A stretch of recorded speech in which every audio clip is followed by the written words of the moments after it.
Yes, wonderful things. Quarter अंदर जो देख रहे थे, उसे 3000 साल तक किसी ने नहीं देखा था। उनको दिखाई दिए सोने के बेड, मूर्तियां और अनेक चीजें। आदाब, सत श्री अकाल, नमस्कार। किस्सा सिकंदर देख रहे सभी दर्शकों का स्वागत है। दोस्तों, आज आपको एशियंट इजिप्ट के किंग तूतन खामुन के बारे में बताने जा रहे हैं। बात आज से लगभग 4000 साल पहले की है, जब मिस्र तथा आज के इजिप्ट में आज के मुकाबले में एक बहुत ही एडवांस और बेहतरीन सभ्यता सांस ले रही थी। उस समय में एक 9 साल की आयु में एक बच्चा मिस्र का किंग बनता है, और उस समय इजिप्ट के तमाम लोग अपने किंग को खुदा के बराबर समझते थे। तूतन खामून इनको भी एक फरिश्ते के रूप में देखते थे। लेकिन कहर ये होता है कि तूतन खामुन की 19 वर्ष की आयु में ही मृत्यु हो जाती है, और उसे किंग्स वैली में ज़मीन से 25 फुट नीचे बने एक मकबरे में दफना दिया जाता है। इससे पहले मिस्र में इस सभ्यता द्वारा राजाओं को उस समय में बनाए गए पिरामिड में रखा जाता था, जो आज तक के मॉडर्न इंजीनियर्स के लिए सवालिया निशान बने हुए हैं। बार बार यही सवाल उठता है कि उस समय में इतने भारी टन पत्थरों को कैसे काटा गया और कैसे एक के ऊपर एक रखा गया होगा, और ये पिरामिड महज एक मकबरा ही है या कोई और रहस्य इनमें छुपा हुआ है। इन सवालों के जवाब आज तक खोजे जा रहे हैं। माना जाता है कि उस समय के लोग आफ्टर लाइफ में बहुत यकीन रखते थे, इसीलिए बॉडी को प्रिजर्व करके रखना और उसके साथ सोना, चांदी और तमाम वो चीज़ें जो राजा रानी यूज़ करते थे, उनका रखना इस सभ्यता का आफ्टर लाइफ के बाद के जीवन में एक जटिल विश्वास को दर्शाता है। समय के साथ पिरामिड बनाने का रिवाज तो बंद हो गया, लेकिन अब वो लाइमस्टोन के पहाड़ों में अपने राजाओं के मकबरे बनाने लगे, जिस जगह को हम आज वैली ऑफ द किंग्स के नाम से जानते हैं। अब अपनी कहानी पर वापस आते हैं। हमें इस सभ्यता और टूटन खामुन के बारे में इतना कुछ पता ही न लगता अगर 1922 में आर्कोलॉजिस्ट हावर्ड कार्टर द्वारा वैली ऑफ द किंग्स में उसके मकबरे को ढूंढा नहीं जाता। 1907 में लॉर्ड कार्निवॉन ने कार्टर को नोबल स्टोम्ब इन दहर अल बहरी नियर थबीस में खुदाई के लिए नियुक्त किया। 1914 में इनको वैली ऑफ द किंग्स में खुदाई के लिए मंजूरी मिल जाती है। इस घाटी में प्राचीन काल से ही कई मकबरे पाए गए थे। इनमें से कई तो ज़मीन के ऊपर ही थे, और कई लुटेरों द्वारा लूटपाट के बाद खुले हाल मिले। टूटन खामुन की कब्र का यहाँ मिलना मुनासिब माना जा रहा था, लेकिन जल्द ही वर्ल्ड वॉर के कारण खोज बंद करनी पड़ी। 1917 में काम फिर से शुरू होता है, पर कई सालों की खोज के बाद पुराने बर्तन और नाकाबिले बयां खोज के अलावा कुछ हाथ नहीं लगता। इसी बीच लॉर्ड कार्निवॉन, जो इस खोज के फिनांसर थे, खोज बंद करने का फैसला कर लेते हैं, पर कार्टर की रिक्वेस्ट पर कुछ और समय मिल जाता है। इसके बाद आता है वो दिन जिसने हावर्ड कार्टर को इतिहास में अमर बना दिया। 4 नवंबर 1922 को कार्टर की ही टीम के किसी व्यक्ति को कोई सीढ़ी नुमा पत्थर सा कुछ मिलता है, और जब इसे खोदा जाता है तो एक के बाद एक 16 स्टेयर्स मिलती हैं, जो ज़मीन में तकरीबन 25 फुट नीचे तक जाती हैं। 22 नवंबर को कार्टर लॉर्ड कार्निवॉन के साथ नीचे जाते हैं, जहां ये सीढ़ियां ख़त्म होती हैं। वहां एक दीवार मिलती है। उसको तोड़कर जब आगे जाते हैं तो एक 26 फुट के पैसेज के बाद एक दरवाज़ा मिलता है। ये कोई लकड़ी का दरवाज़ा नहीं था। ये एक ग्रेनाइट जैसे पत्थर से मकबरे का मुंह बंद किया गया था, जिस पर दो मोहरें भी लगी हुई थी। एक उनके मकबरे की रक्षा के लिए रिलीजियस संबंध में थी, और दूसरी किंग टूटन खामुन की निजी मोहर थी। 26 नवंबर को कार्टर दरवाजे के बाएं कोने में एक छेद करते हैं। पहले जांचते हैं कि अंदर कोई गैस तो नहीं और फिर मोमबत्ती से अंदर देखते हैं। लॉर्ड कार्निवॉन पूछते हैं, कैन यू सी एनीथिंग? तो कार्टर का प्रसिद्ध जवाब आता है, यस, वंडरफुल थिंग्स। कार्टर अंदर जो देख रहे थे उसे 3000 साल तक किसी ने नहीं देखा था। उनको दिखाई दिए सोने के बेड, मूर्तियां और अनेक चीजें। इस जगह को एंटी चैम्बर का नाम दिया जाता है और इसमें जानवर की शक्ल में बेहतरीन दिखने वाले 3 बेड, सोने का सिंहासन और कई जार जिनमें इत्र और मलहम रखे जाते थे, राजा की चप्पलें और बेहतरीन वस्त्र, कांसे के खंजर, धनुष और तरकश के अलावा कई संदूक, स्टूल और राजा के बचपन की एक छोटी कुर्सी भी थी। बड़े सफ़ेद बक्से जिनमें प्रिजर्व किए मुर्ग और मांस के टुकड़े भी रखे हुए थे, ताकि राजा को अनंत काल तक पोषण मिलता रहे। कोनों में सोने से ढके रथों का ढेर लगा हुआ था। इसके साथ ही एक और चैम्बर मिलता है जिसे एनेक्स नाम दिया जाता है। इस चैम्बर में 36 बड़े वाइन के जार, कई बक्से और उस समय में राजा के खेलने वाले गेम्स, इसके अलावा शिकार के लिए 34 बूमरैंग और कई फेंकने वाली छड़ें।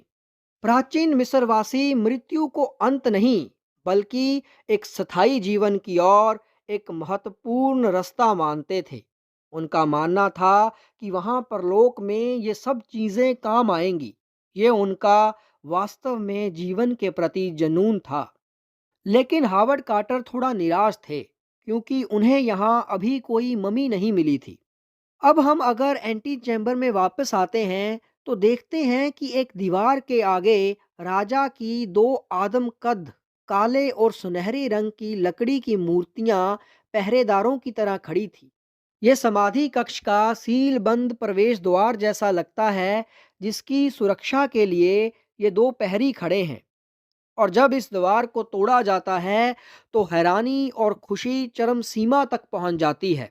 दीवार के उस पार एक गोल्डन श्राइन, मतलब लगभग 9 फीट ऊंचा और 16 फीट लंबा एक चैम्बर मिलता है, जिस पर सोने की पतली चादर चढ़ी हुई थी और उस पर रिलीजियस कार्विंग भी की हुई थी।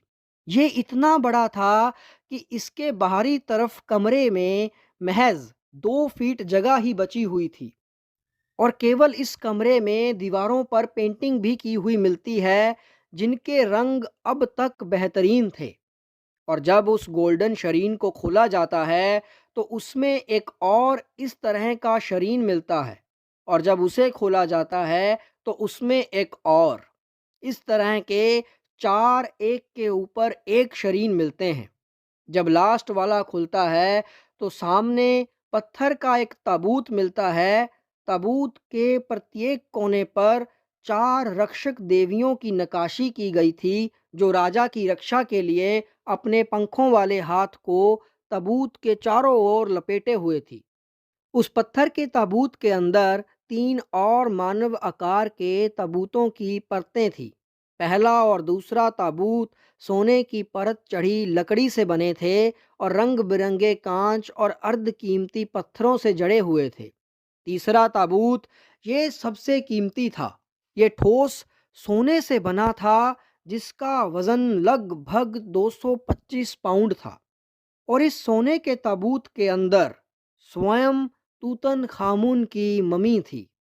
मम्मी के सर और कंधे के ठीक ऊपर 24 पौंड ठोस सोने से बना मखोटा रखा हुआ था, जो आज भी हर किसी को आकर्षित करता है।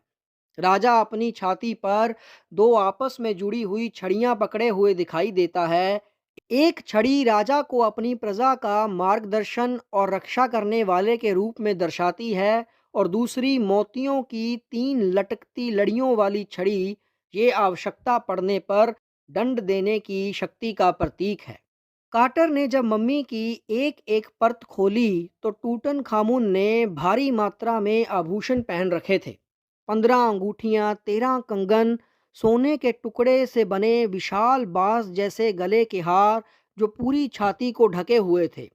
दर्जनों छोटे तावीज जादुई रूप से शरीर के विशिष्ट अंगों पर सुरक्षा दे रहे थे।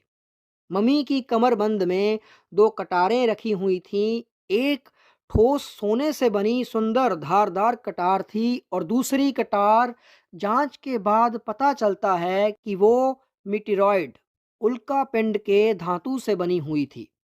इसके अलावा राजा के अंगों को पूर्ण बनाए रखने के लिए पुजारियों ने उनके अंगों पर सोने के आभरण चढ़ाए हुए थे।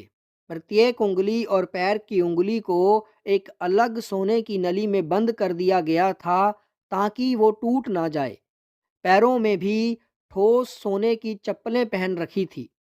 इस खोज का एक दुखद पहलू ये भी है कि अंतिम संस्कार के दौरान पुजारियों ने तबूत के अंदर रखी मम्मी पर भारी मात्रा में पवित्र काला राल, एक प्रकार का तरल इत्र या तेल डाला था। राल की रासायनिक प्रतिक्रिया के कारण मम्मी की त्वचा थोड़ी सी झुलस गई। यही कारण है कि तूतन खामून आज इतना काला दिखाई देता है। अभी कहानी खत्म नहीं होती। इस मम्मी वाले कक्ष से कुछ ही दूरी पर स्थित एक और कक्ष मिलता है जिसमें इस मकबरे की सबसे धार्मिक और कलात्मक दृष्टि से महत्वपूर्ण और सुंदर वस्तुएं रखी हुई थीं। जब हावर्ड कार्टर ने पहली बार इस कक्ष में प्रवेश किया तो उनका स्वागत एक विशाल सियार देवता अनुबिस की प्रतिमा ने किया जो एक वेदी पर बैठी हुई प्रवेश द्वार की रक्षा कर रही थी। कैनोपिक मंदिर और संदूक इस कमरे की सबसे महत्वपूर्ण वस्तु थी। ये एक विशाल सोने से मढ़ा हुआ लकड़ी का मंदिर था जिसकी रक्षा चार स्वतंत्र रूप से खड़ी सोने की देवियों की मूर्तियां द्वारा की जा रही थी। इनसाइड द कैनोपिक एक पारदर्शी कैल्शियम कार्बोनेट के एक ही पत्थर से तराशी हुई चार बहुत ही सुंदर मूर्तियां थीं और इनके अंदर चार छोटे सोने के ताबूत थे, बिल्कुल बड़े ताबूतों की तरह। और ये सुनकर आपका दिमाग चकरा जाएगा कि इन छोटे ताबूतों के अंदर राजा के आंतरिक अंग, जिगर, फेफड़े, आंते, जिन्हें अलग अलग प्रिजर्व करके रखा गया था। इसके अलावा इस चैम्बर के खजाने में 18 नौकाओं का मॉडल के रूप में पूरा बेड़ा था। कुछ साधारण पाल वाली नौकाएं थीं और अन्य जटिल सौर नौकाएं थीं। खजाने में मिली सबसे भयावह खोज शायद एक सादा लकड़ी का बक्सा था जिसमें दो छोटे मानव आकार के ताबूत थे। इनके अंदर दो मृत शिशुओं के ममीकृत अवशेष थे जो तूतन खामून की बेटियां थीं। इस मकबरे में 5,000 से ऊपर आइटमें मिलती हैं जिनका कोई मोल तो नहीं लगाया जा सकता, लेकिन फिर भी अगर कियास लगाया जाए तो 1922 में ये खजाना 1 बिलियन से भी ज़्यादा का था। इस खोज ने पूरी दुनिया को हिला कर रख दिया। क्या सच में मृत्यु के बाद भी कोई लाइफ है जिसे आज की मॉडर्न सिविलाइजेशन भी अनजान है? इसी तरह की और मज़ेदार कहानियाँ किस्से देखने के लिए देखते रहें किस्सा ए सिकंदर।